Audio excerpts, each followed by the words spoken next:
School പരിസരത്തെ തുറന്ന കാനകളും സ്ലാബുകൾക്കിടയിലെ വിടവുകളും അപകടക്കെണിയാകുന്നു.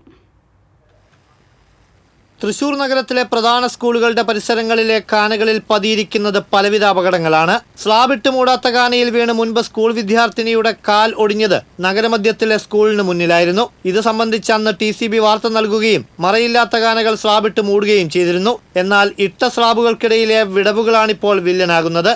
കഴിഞ്ഞ ദിവസം സെന്റ് ക്ലേയേഴ്സ് സ്കൂളിന് സമീപത്തെ കാനയുടെ സ്ലാബുകൾക്കിടയിലെ വലിയ വിടവിൽ കാൽ കുടുങ്ങി വിദ്യാർത്ഥിക്ക് പരിക്കേറ്റു. ഭാഗ്യം കൊണ്ടാണ് വലിയ പരിക്കേൽക്കാതെ രക്ഷപ്പെട്ടത്. സ്കൂളിന് പുറമെ ആശുപത്രി ഉൾപ്പെടെ സ്ഥിതി ചെയ്യുന്ന പ്രദേശത്തെ ഈ നടപ്പാതയിലൂടെ വിദ്യാർത്ഥികൾക്ക് പുറമെ നിരവധി കാൽനട യാത്രികരും ദിവസേന കടന്നു പോകുന്നതാണ്. സ്കൂൾ പരിസരത്ത് മാത്രം നിരവധി സ്ലാബുകളാണ് ഇത്തരത്തിൽ വിടവുകളോടെ സ്ഥിതി ചെയ്യുന്നത്. അല്പം മാറിയാൽ മറയില്ലാത്ത വലിയ കാനയുമുണ്ടെന്നത് അപകട സാധ്യത വർദ്ധിപ്പിക്കുകയാണ്. നിസ്സാരമെന്ന് കരുതി അവഗണിക്കുന്ന ഇത്തരം കാര്യങ്ങളാണ് പലപ്പോഴും വലിയ അപകടങ്ങൾക്ക് വഴിവെക്കുന്നത്. അതുകൊണ്ട് തന്നെ വിഷയത്തിന്റെ ഗൗരവം മനസ്സിലാക്കി ഇടുന്ന സ്ലാബുകൾ കൃത്യമായി യോജിപ്പിച്ച് കാനകൾ മറച്ച് കാൽനട യാത്രികർക്ക് സുരക്ഷിതത്വം ഉറപ്പാക്കേണ്ട ഉത്തരവാദിത്വം അധികൃതർക്കുണ്ട്.